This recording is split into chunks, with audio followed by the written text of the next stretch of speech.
Okay, now let's take a look at aerobic development. I'd like to start off asking you a question. What is the purpose of all your running? Now, when I ask this question, I'm really talking about the serious runner, one who wants to, let's say, do well in a marathon, or a 5K, or 10K, and so on.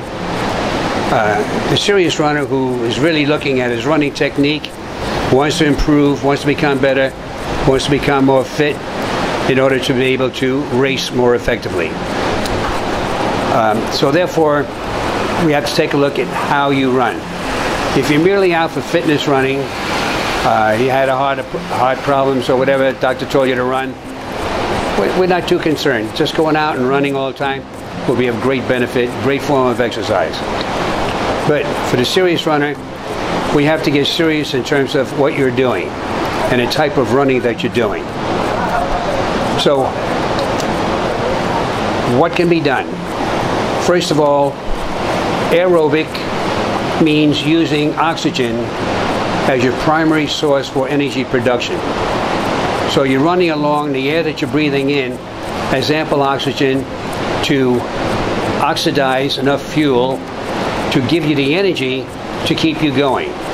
So in other words, you're producing energy as you're running and moving along. Very, very efficient.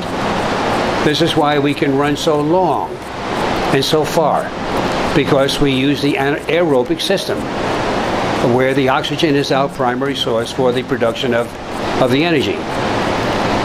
Okay, now how do you know you're getting this aerobic training effect? Well, heart rate is typically the indicator.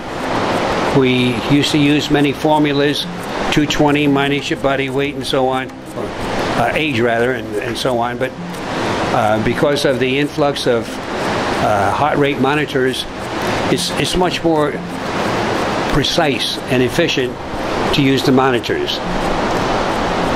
And here again, our range is very variable. I'd like to say, well, now here you should run exactly this heart rate. This is an individual thing. You have to determine what your optimal heart rate is. So, in general, I can present guidelines, then you have to juggle up or down. But once you have these guidelines, then you can tell whether you're getting this training effect or not. And the differences in regard to speeds of running. So, for the average runner, young runner in his 20s, 30s, and so on, typically it's around 140 to 160, which is pretty low, but that'll produce the training effect. 160 to 180, now you're getting into the anaerobic system a little bit. See, once you go over 180, now you're getting into the pure anaerobic. See, the other one that I mentioned, 140 to 160, is partly aerobic, partly anaerobic. So we have a mixture. So that's why you can go a little bit longer, with this system, but you can't go forever. You're going to use up your fuel right away, and the anaerobic system does not have much fuel. You burn it up very quickly. And when you go into pure anaerobic, now you only last about 10 seconds. That's why a 100-meter runner, he's only good for about 10 seconds. Then he's used up all that fuel. Doesn't mean he doesn't have the aerobic fuel, but to run at a maximum speed, you have to be using all of the systems of the body, including the anaerobic. But back to the majority of you who are simply runners who want to produce this aerobic effect for, let's say, a marathon. Okay, take a look at your heart rate. Does it stay in this range all the time? If it does, then you're probably getting the benefit. But as you improve, your heart rate is also going to improve. So you may see a distinction there. Maybe you'll have to move it up a little bit. Instead of 140, maybe it's going to be 145 now. Or maybe it'll go to 150. But then as your heart adjusts to it, it becomes, or your circulatory system becomes more efficient, then it'll drop down again. So you have to juggle this rate to get this aerobic effect. But should you also include long, slow distance running, as many runners are often told to do? Now your heart rate may be about 120. So are you going to get a training effect at 120? No. Is it a waste of running? No. But it's not going to be developmental. You're not going to get the benefits in terms of improving yourself. A 120 heart rate run is great for recovery. So let's say you ran a race, or you did a marathon or whatever. The following days, then run with your heart rate at about 120. This is great for recovery.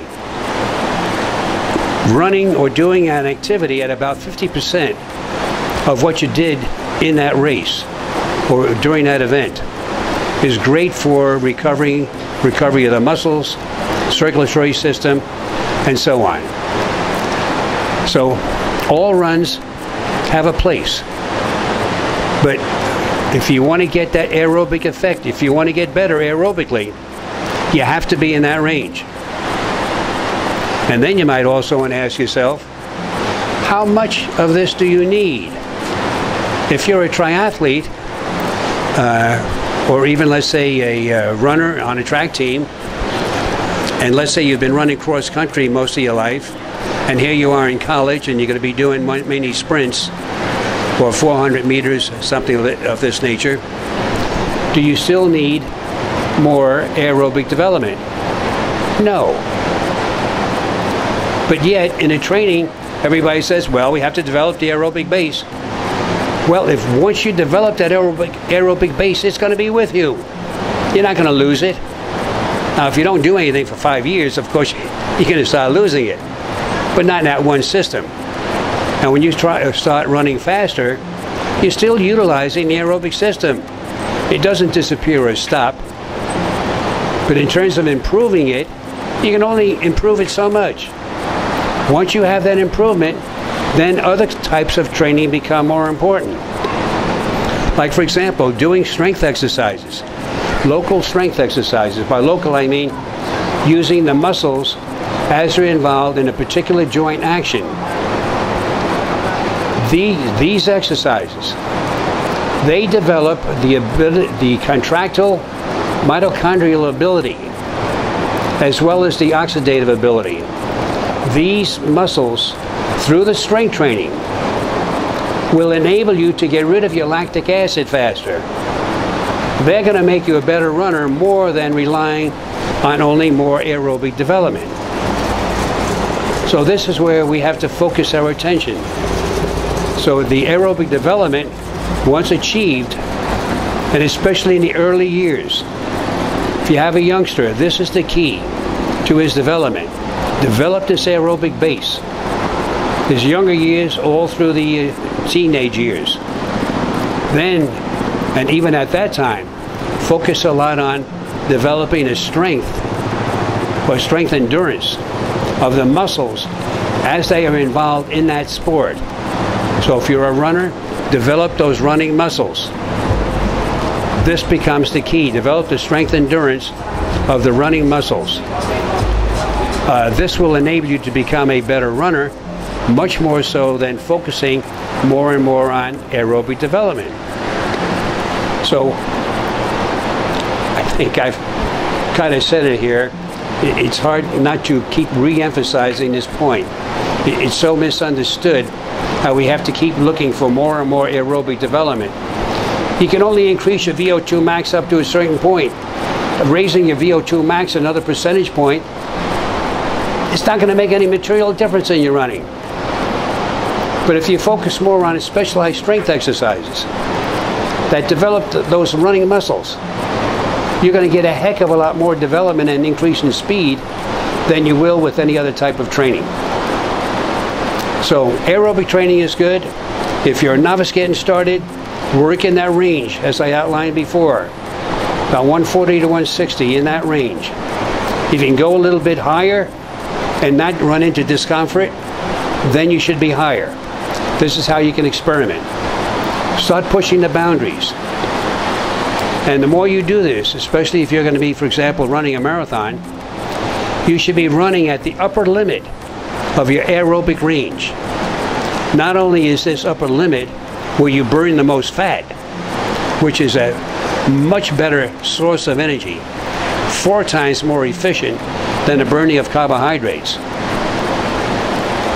But running at this range will also make you a faster runner.